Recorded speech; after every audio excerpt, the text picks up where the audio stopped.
in this lousy environment, and it is despite today, okay, we need to find stocks that can overcome the downward gravitational pull that's afflicting almost all stocks. I'm talking about stocks like longtime Kramer fave Herbalife, HLF, the network marketing company that sells everything from protein shakes and energy drinks to vitamins and nutritional supplements.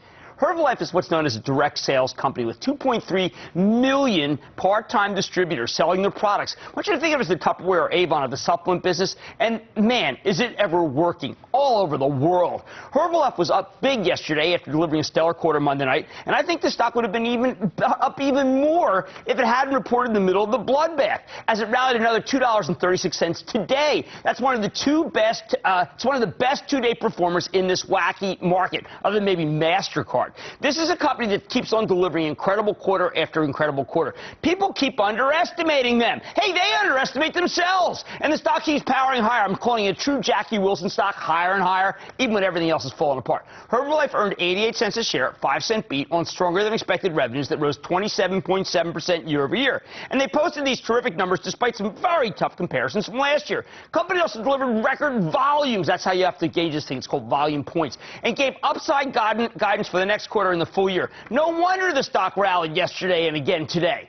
Now, Herbalife is an international player. It gets only 20% of its sales from North America. It's far more levered to fast-growing emerging markets. And apparently it works even when the central banks of those countries are slamming on the brakes. Mexican sales up 31%. Asia-Pacific up 29%. 42% increase in the number of distributors. Russia up 46%, courtesy of 45% increase in new distributors. India, 121%. South Central America, 44%. And this company knows of no debt ceiling. It may not even know of a sales ceiling, or at least nothing near here. The stock has already made you a ton of money. It's up 199% since I got behind it in November 2009. The split adjusted for $20.45. You know what? It ain't done. Let's dig deeper to try to understand why this company seems to be unstoppable. With Michael Johnson, Herbalife's terrific chairman and CEO. Mr. Johnson, welcome back to Mad Money. Hi, Jim. Thanks for having us. All right, listen. I'm on a lot of quarters. This is the only one that I have said this whole season. Congratulations on a good quarter. You had a guide up. This was the most sensational guide up I've heard. I'm just going to tell people. Volume growth 15 to 17 compared to previous guidance of 12 to 14. Sales 22 to 24% compared to 18 to 20. I mean, this is just a remarkable guide up. How did it happen intra-quarter that you could do so much better over a 90-day period than you would have thought 90 days ago? Momentum, Jim. We've got the best distributors in the world as far as we're concerned, and the momentum that these folks are bringing to the marketplace with a great product in the middle of this obesity epidemic, and obviously an income opportunity that is really needed in these times. Now, what I think I was amazed about was that in some towns, something like 20% of the people are involved with clubs for daily supplements. Look, people won't believe that. You've got to explain that to people. I got this doubting Thomas Herb Greenberg. He was all over me saying, hey, listen, could that be new skin? I said, would you understand this is a health and nutrition company? Give me why a town could have 20% of its people in clubs. Well, I don't know if we have 20% of people in clubs. It'd have to be a pretty small town to do that, because our penetration rate right now, and you talked about it in volume points, on a global basis in the markets we're in, it's only 0.8. We've got some marketplaces that are at 8 or even 10 volume points per capita. That's why we think we've got so much runway ahead of us, and that's why we're so excited about the future. We keep saying we're just getting started.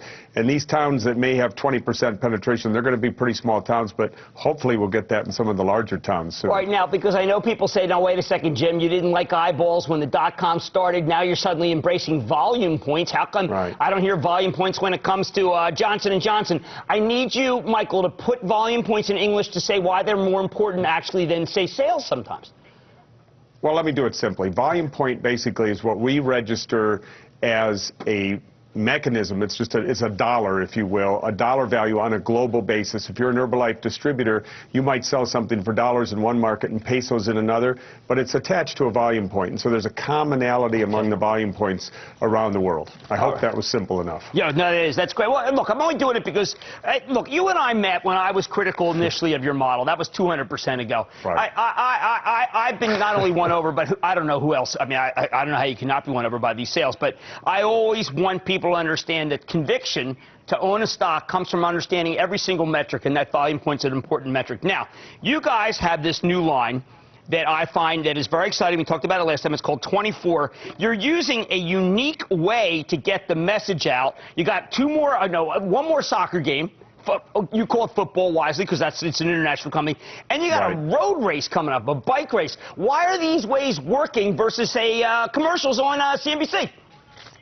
Well, because they're directly targeted to the consumers that are using the products and the people who are around what we call a healthy, active lifestyle. When we get around the football challenge, the World Football Challenge, which was a huge event for us, bringing these teams from all over the world into play, U.S. teams, we have distributors there, we have folks who are focusing on the product, and we have contact with the teams and their trainers and doctors from our doctors who can talk to them about the nutritional benefits of 24. We got a lot of these teams lined up to start to test our products, to work with us. They love the formulas. They love the fact that we've got a banned substance testing on every single product. And what's happening in a couple weeks is called the Leadville 100. It's kind of the, if you will, the New York Marathon of the mountain biking world. It is a place to test yourself. Lance Armstrong won this thing a couple years ago. Levi Leipheimer won it last year. The pros are coming into this thing.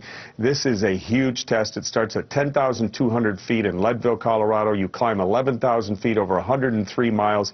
If you make it in under 12 hours, you get this huge, wonderful belt buckle. Some of these pros are doing it in under 7 hours. It's fantastic. But being around that, we're around the people who are influencers in their community of a healthy, active lifestyle and an endurance mentality. And so they're sampling these products there. We're giving them a shake at the end of the race. They're having our Prolong product on course during the race itself. We're one of the sponsors of it, obviously, and it gives us a great chance to get feedback, to test people, to give them an opportunity to try the product. It's a great way to reach into a targeted market. Am I talking to someone who I'm going to be able to get feedback from and test after that race?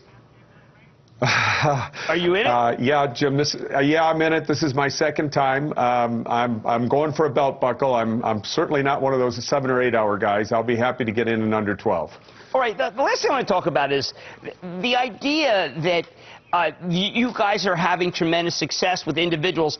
We spoke to Rick Goings. He's a terrific guy, runs Tupperware. He is saying that you can't make up one-on-one. In other words, advertising these days, people are very suspicious. But when you have someone at a daily supplement meeting who says, look how thin I am, that's how come this product works.